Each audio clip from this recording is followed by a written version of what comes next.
Hello, church family. It's Wednesday, and it's time for another Wednesday Minister Moment. I desire mercy, not sacrifice, an acknowledgement of God rather than burnt offerings.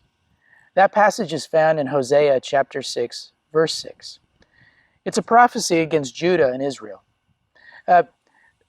What he's talking about is the fact that the people of Israel seem to love God in the way that they worshiped as far as offering burnt offerings and offering sacrifices, but in their hearts they really weren't acknowledging God because they weren't merciful toward other people.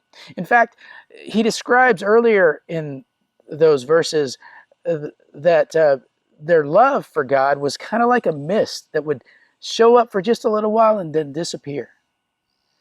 So we can practice, or at least outwardly indicate through our worship, that we love God. But the question is it really seen in our hearts? Do we truly acknowledge God in our lives? And one of the ways that we do that is through the mercy that we show to others. In Matthew chapter 9, Jesus is eating at a tax collector's house. And some Pharisees walk by, and they see that Jesus is eating there, and they're appalled by the fact that he's eating with tax collectors and sinners. They ask his disciples, "Why is your master eating with these tax collectors and sinners?" You see, these religious leaders, the Pharisees, they wouldn't have been caught dead in a house like that. They wouldn't hang around tax collectors and sinners because those people, to them, are unclean. They're below them. But Jesus' response to what they were saying is this. He says this in verse 12. He says, "It's not the healthy who need a doctor, but it's the sick. But go and learn what these words mean. I desire mercy, not sacrifice. For I have not come to call the righteous, but sinners." So Jesus refers back to Hosea, a verse that these Pharisees should know very clearly. But he reminds them that, hey, you guys aren't getting it. You need to go find out what this means. I desire mercy, not sacrifice. He's come to call those who are sick. You know, in the world today, I see that mercy is really needed. We've got a lot of people that are judging others. We've got a lot of people that are speaking bad about other people. There are those who are choosing sides against one another. But what we see very little of is mercy. Mercy toward those who aren't like us. Mercy toward those who may be our enemies.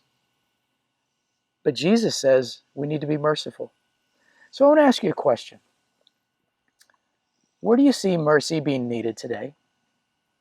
Where do you see mercy being needed today? Where can you go to be merciful to others? Where can you go to be merciful to somebody who is in physical need? Where can you go to be merciful to somebody who is in emotional need, or maybe is in spiritual need? You see, if we're truly going to follow the example of Jesus, then we need to be merciful toward others just as he was.